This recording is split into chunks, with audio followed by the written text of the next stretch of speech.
ఒకరోజున అత్తగారు శారద టీపాయ్ మీదున్న ఖాళీ బిర్యానీ బకెట్ని చూస్తూ కోపంగా అనామిక, భావన అని తన ఇద్దరి కోడళ్ళని పిలిచింది. ఇద్దరు కోడళ్ళు వచ్చారు. నాకు తెలియకుండా రాత్రి బకెట్ బిర్యానీని తెప్పించుకుంది తిన్నది ఎవరో చెప్తారా, లేదంటే నన్నే తెలుసుకోమంటారా? అత్తయ్య, మీ మీద ప్రమాణం చేసి మరీ చెప్తున్నాను, ఈ బిర్యానీ బకెట్కి నాకు ఎట్లాంటి సంబంధము లేదు. నన్ను నమ్మండి అత్తయ్య అని అనామిక చెప్పగానే శారద భావన వైపు చూసింది. భావన ఏమీ మాట్లాడకుండా తలదించుకుంది. శారదకి బిర్యానీ దొంగ ఎవరో తెలిసిపోయింది. అనామిక, నువ్వు వెళ్ళి పని చేసుకో. సరే అత్తయ్య అని అనామిక అక్కడి నుంచి వెళ్ళిపోయింది. ఇప్పుడు చెప్పు చిన్నకోళ్ళ, బకెట్ బిర్యానీని ఎప్పుడు తెప్పించుకున్నావు? ఎవరు తీసుకొచ్చారు? ఎవరెవరు తిన్నారు? ఎక్కడ తిన్నారు? అది అత్తయ్య, మరి విసిగించకుండా చెప్పుకోళ్ళ. అది అత్తయ్య, మొన్న మీరు చేసిన దోసకాయ కూరేమో నాకు నచ్చలేదు. ఏం తినకుండానే పడుకునిపోయాను. 1 గంట రాత్రికి బాగా ఆకలి వేసింది. ఇంకా మీ అబ్బాయికి చెప్పాను, అప్పుడు బిర్యానీ ఆర్డర్ పెట్టాడు. మొత్తం తినేశాను అని చెప్పగానే శారద ఆశ్చర్యంగా, ఏంటే నువ్వు చెప్పేది?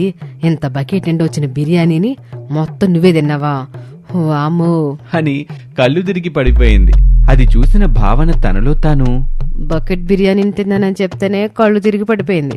నేను తిండిపోతూ కోడలని తెలిస్తే ఖచ్చితంగా మా అత్తయ్య పిచ్చిదైపోద్దేమో. దేవుడా, నేను తిండిపోతునని మా అత్తయ్యకి తెలియని బాకు అని అక్కడి నుంచి వెళ్ళిపోతుంది భావన.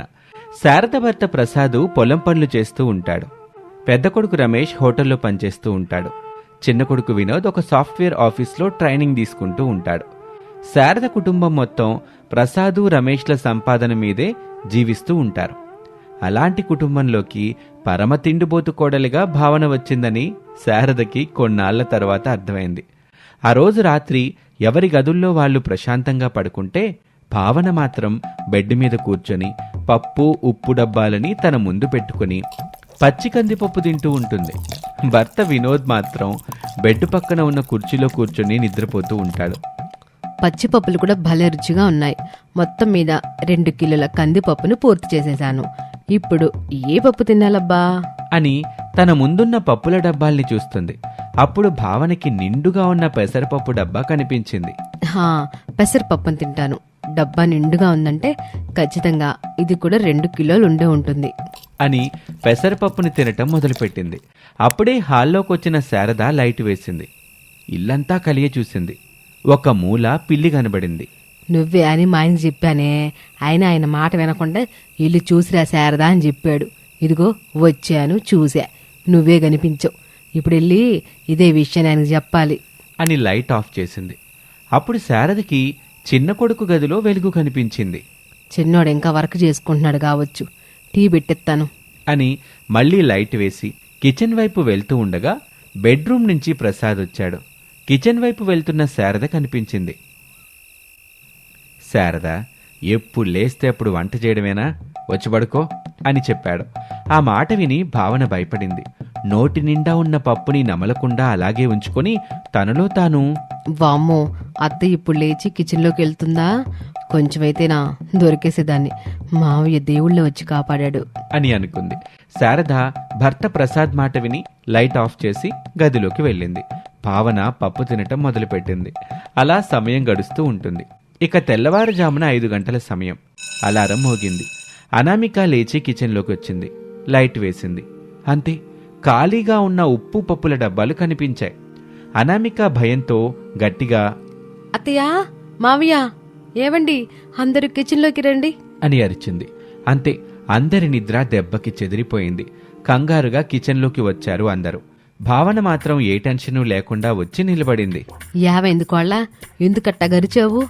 అత్తయ్య, పప్పు ఉప్పు డబ్బాలు చూడండి ఒకసారి. అందరూ చూశారు. డబ్బాలన్నీ ఖాళీగా ఉన్నాయి. అందరూ షాక్ అయ్యారు. భావన మాత్రం తనలో తాను, నా జాగ్రత్తలో నేనున్నాను. ఖాళీ డబ్బాలు తీసుకొచ్చి పెట్టి గుమ్మం తలుపు తెరచుంచాను. ఇప్పుడు దొంగ చేసిన పనని అందరికీ అర్థమైపోతుంది అని అనుకొని ఎవరికీ తన మీద అనుమానం రాకుండా, అక్క, ఊర్లో దొంగలు పడుతున్నారని తెలుసు కదా, మన ఇంట్లో కూడా దొంగలు పడినట్టున్నారు. బంగారం, వెండి, డబ్బులు దొరకపోయేసరికి కిచెన్లో కనిపించిన పప్పుని ఉప్పుని తీసుకెళ్లిపోయాడు.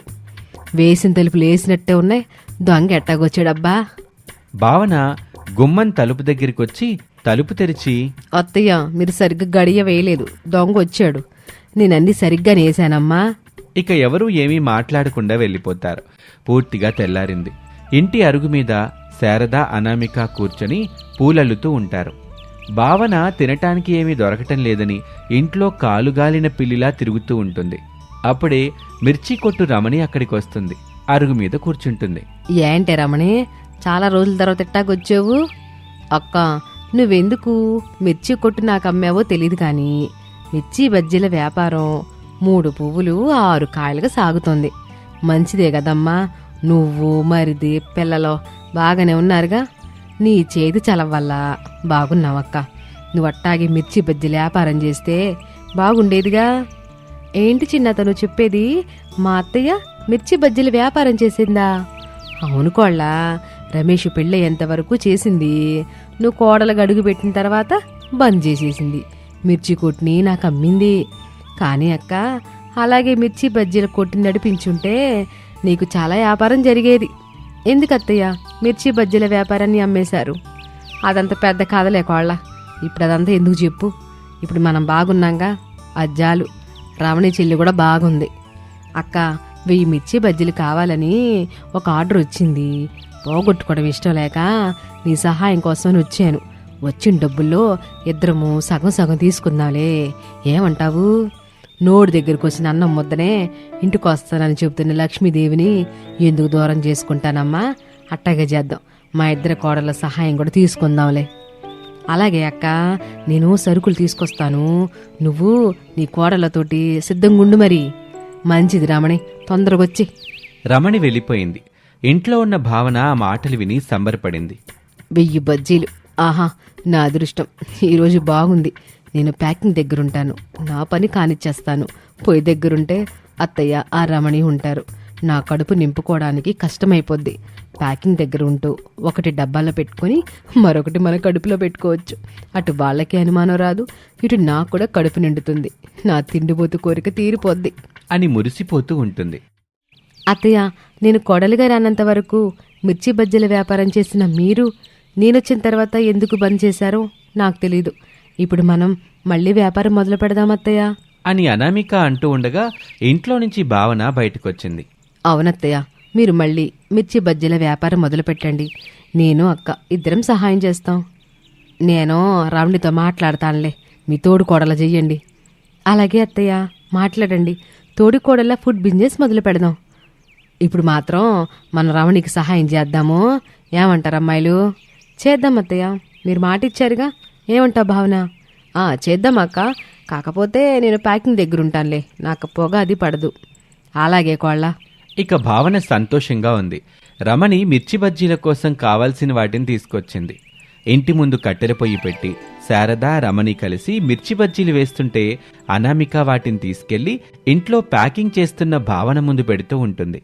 ఇక నా ప్లాన్ని అనుసరించాలి అనుకొని భావన తన ప్లాన్ ప్రకారంగా ఒక మిర్చి బజ్జీని ప్యాకింగ్లో పెడుతూ మరొక మిర్చి బజ్జీని తన నోట్లో పెట్టుకుంటుంది. అలా సమయం గడుస్తూ ఉంటుంది. 1000 బజ్జీలు చేయటం పూర్తయింది. అక్క, నాకు నడుము నొప్పి వస్తుంది, నీ కోడలతో ఇంటికి పంపించు అని రమణి వెళ్ళిపోతుంది. శారద, అనామిక కలిసి ఇంట్లోకొస్తారు. భావన వాళ్ళని గమనించకుండా మిర్చి బజ్జీలు ఫుల్లుగా తిని లావయ్యింది. అప్పుడిద్దరికీ అర్థమైంది, భావన మామూలు భావన కాదని తిండిపోతు భావన అని తెలుసుకున్నారు. ఇప్పుడు చెప్పు పెద్ద కోళ్ళ, నీ తోటి కోడలు పరమ తిండిపోతు, మీ ఇద్దరు కలిసి ఫుడ్ బిజినెస్ చేస్తారా అని అత్తగారు అడిగిన ప్రశ్నకి సమాధానం చెప్పలేకపోయింది అనామిక. అలా తోటి కోడళ్ళు మొదలు పెట్టాలి అనుకున్న మిర్చి బజ్జీల వ్యాపారం ఫెయిల్ అయింది. రమణి దగ్గర మాట వస్తుందని అత్తగారు శారద భావించి పెద్ద కోడలు అనామికతో కలిసి మరిన్ని మిర్చి బజ్జీలు చేసి పంపిస్తుంది. రమణి వాటిని చూసి సంతోషపడుతుంది. అతిగా మిర్చి బజ్జీలు తిన్న భావనని హాస్పిటల్కి తీసుకుని వెళ్తారు. ఇది వాల్టి కథ. మరొక ఆసక్తికర కథలో మళ్ళీ కలుద్దాం. అంతవరకు సెలవు, నమస్తే.